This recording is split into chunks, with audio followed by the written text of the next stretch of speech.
Yang sudah mengatakan 440 kilo ada di sana.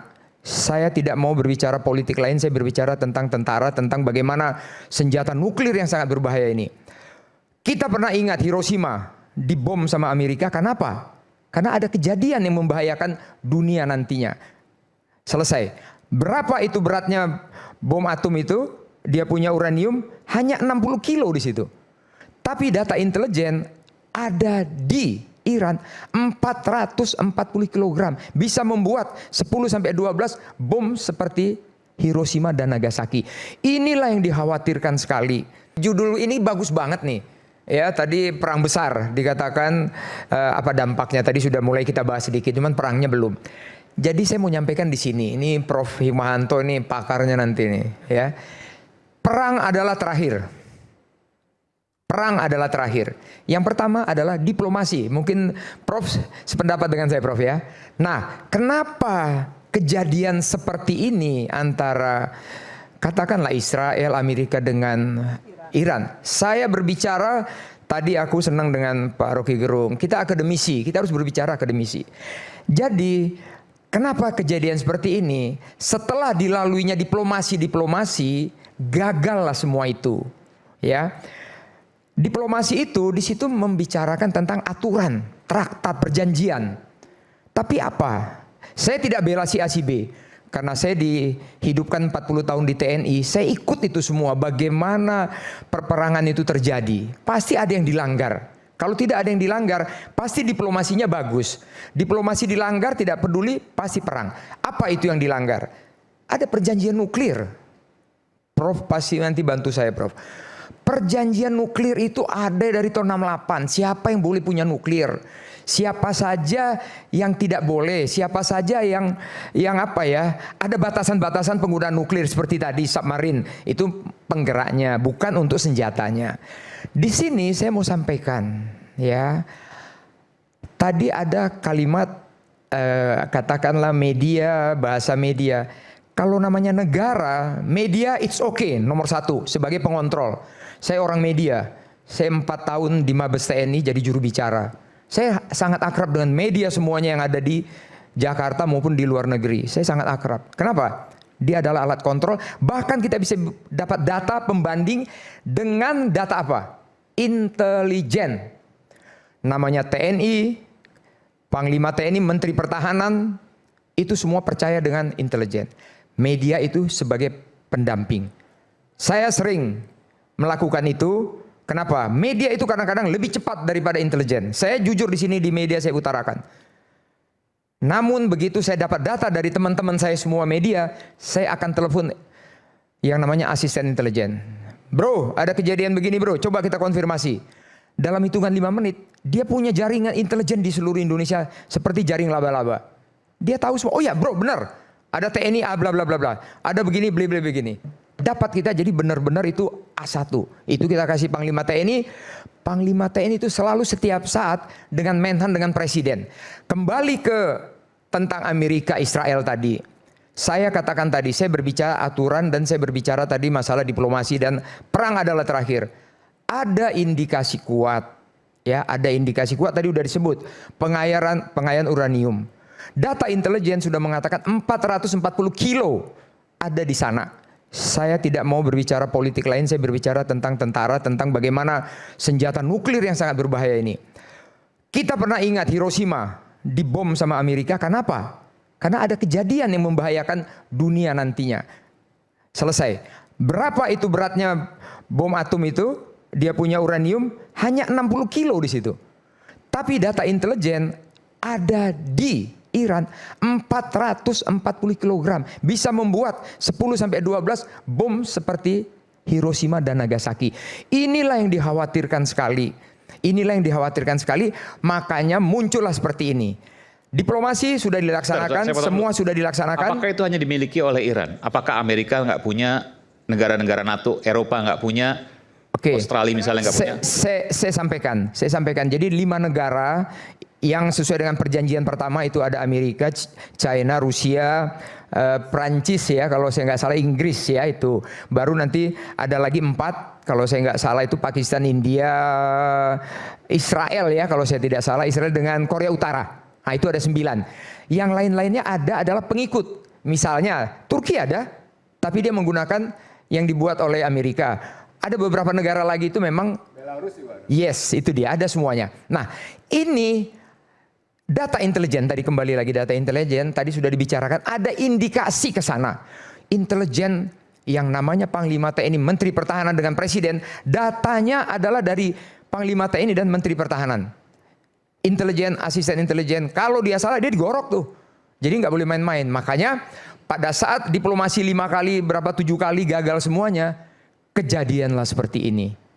Inilah dia. Jadi harapan kita jangan mengingkari regulasi, perjanjian dan lain sebagainya. Bila mana kita semuanya baik-baik saja, saya yakin, saya percaya negara kita aman-aman. Perjanjian memihak gimana? Nah, masalah memihak itu nantinya tentunya itu Kalau gini, tinggal mereka saja.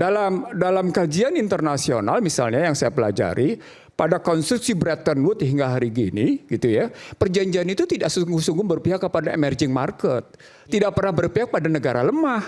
Dia selalu mempertahankan posisi negara kuat sebagai negara kuat. Ya, baik WTO, kemudian nuclear proliferation, itu sama mempertahankan boleh ada lain lebih kuat. Gitu. Saya Sampai sependapat. muncul kajian, kenapa Amerika mengizinkan Israel, tapi Amerika tidak mengizinkan yang namanya Iran. Kenapa kemudian dia biarkan Pakistan, India, tapi pada saat yang sama dia juga tidak bisa berkutik menghadapi Korea karena sudah duluan. Ya, disitulah tugasnya dari Prof, nanti bantu saya Prof. Kementerian Luar Negeri harus pintar berdiplomasi seperti Profesor Hikmahanto. Ini yang saya bisa jawab. Terima kasih.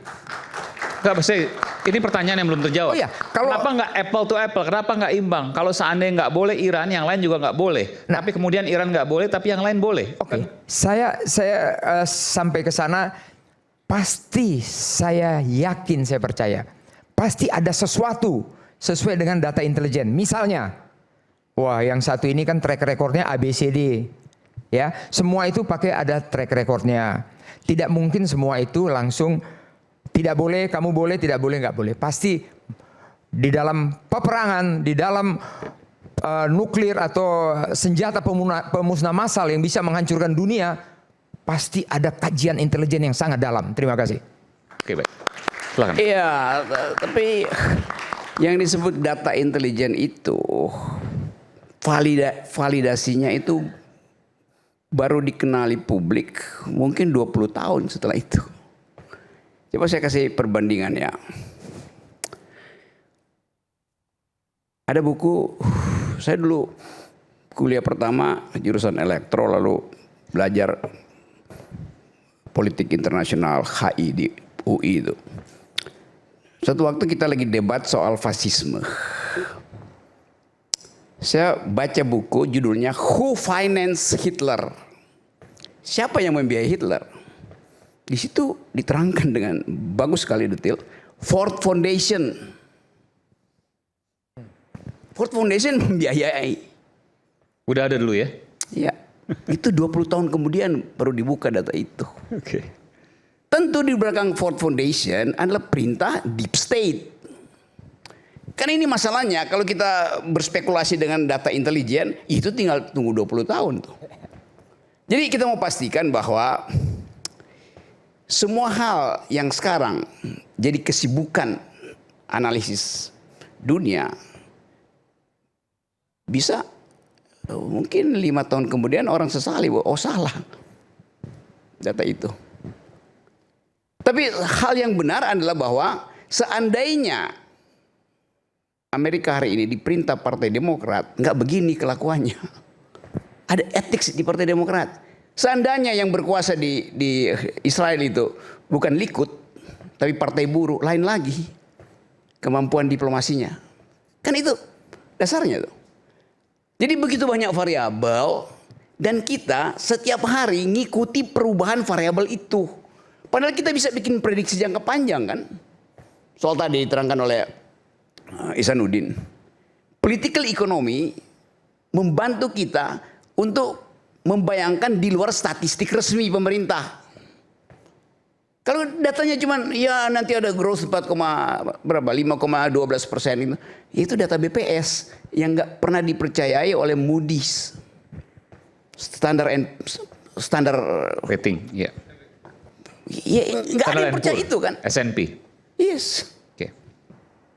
Jadi karena itu saya usulkan sembari kita mengintip potensi diplomasi yang pasti hancur, saya nggak di dalam realisme itu damai itu adalah jarak di antara dua perang.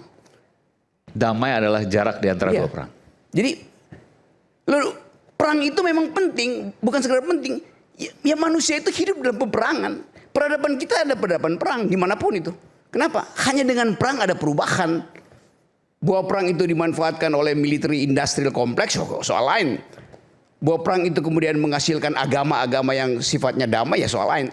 Tetapi ontologi dari manusia itu adalah berperang. Dasarnya itu aja kan. Nah karena itu ya perang pasti terjadi.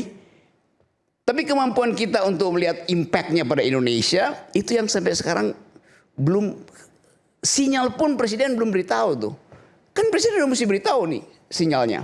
Tapi presiden masih mengambil risiko untuk jadi juru damai. Padahal perut mak-mak nggak bisa didamaikan dengan retorika. Oke, baik. Kita kembali saat lagi, tetaplah bersama kami di Rakyat Bersuara. Oke.